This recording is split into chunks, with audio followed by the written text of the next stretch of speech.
It's nice to speak with you again, Chuck. It's been a while since we've talked, and today this is another great topic that I'm looking forward to hearing about. And for our audience, why lean initiatives fail in manufacturing, distribution, or service industries. Can you start I, by providing a brief background of yourself? it's always a pleasure to talk to you, Dustin, and you do very good work with your articles that you put through for Connexus. But yes, my background started in industry with the Schwinn Bicycle Company, where we were making 1 million bikes a year, and it was the greatest bike out there, and everybody could identify it. When you said bicycles, they said Schwinn. So it was a joy for me to spend many years in purchasing and importing for Schwinn. Then I moved on to the General Binding Corporation. They make binding equipment and Surlocks spiral for the back of notebooks and shredding equipment and encapsulating equipment. Then I was there as ERP project manager, purchasing manager, and I ran the engineering department. Then I moved on to upstate New York, working in Troy, New York with a company called Gardenway. Troy built rototillers. Rototillers moved the ground so that you can plant gardens. Well, they were a big thing in the world. Everybody, that's another Schwinn, was Troy built for rototillers, and I was director there of supply chain, where I had a staff of 60 people with 4 direct reports, and I have had a lot of industry experience.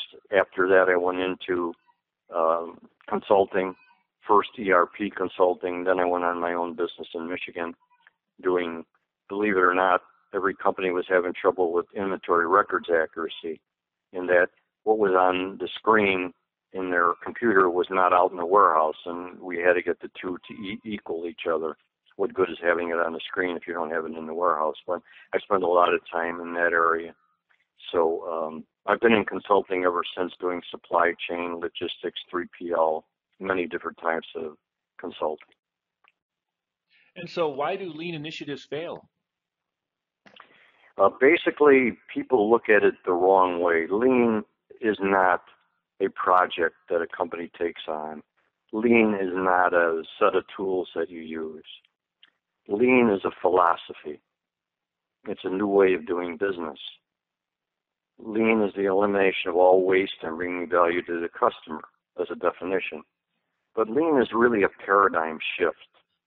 It takes a lot of education and training for everyone, including top management, and continuous education. If people see top management in training classes, they will take it seriously. Training is not over after initial training. Training is continuous as the lean implementation continues. I can't tell you how important it is that top management get involved, or lean will definitely fail. Top managers must be the leading force behind lean. They should be part of lean teams. They must show that they are committed to lean. With implementing lean, top-down is the only way lean will work. Bottom-up will fail. Of course, when the two come together, top-down to bottom-up, and they both are all focused on lean, and it's the culture of the company, then it will work. But if it's not, it will fail. So the culture has to be there. That's a big paradigm shift for a company. Lean has to be in the hearts and minds of everybody in the company. That means everybody has to focus and believe in it as a reality. They're a new philosophy of doing business. It has to be genuine teamwork, not lip service. Cross-functional teams have to work together in harmony and collaboration to eliminate all waste and bring value to the customer. Quality has to improve to 3.4 defects per million chances. That's what you call Six Sigma. And if you add lean to Six Sigma, or LSS, you obtain quality at a faster throughput to the customer. This quality mission takes everyone in the company, including the office. The office has to be lean as well. These genuine teams need to use daily continuous improvement, as the Japanese call it Kaizen, to solve all problems that face the company in its goal to eliminate all waste and bring excellent service beyond the customer's expectation. That's what lean is all about. If the company is not disciplined, lean will fail. That's another reason lean will fail is discipline. One aspect of lean is DMAIC. What it also initials stand for, it's define, measure, analyze, improve, and control. The key is control. This takes discipline. Employees cannot fall back to the old ways of doing business once lean is implemented. It has to be sustained. Top management must reinforce new individual implementation to avoid falling back. Small wins in implementing lean means a lot to the people and to the company. Other members of the company's supply chain have to be included. The suppliers and customers also have to practice extended lean in the supply chain. Suppliers and customers in collaboration with the company have to be part of the planning process. That is called sales and operation planning, or sales inventory and operations planning, focusing on inventory. The company has to be closer to the customer actual needs to avoid inventory buildup, sometimes called Kanban. Inventory is money and has to be perfectly accurate and minimal to meet needs, not wants. Suppliers have to reduce their lead times in collaboration with the company and the customers. It's one big collaborative effort, including third-party logistics providers if they're involved.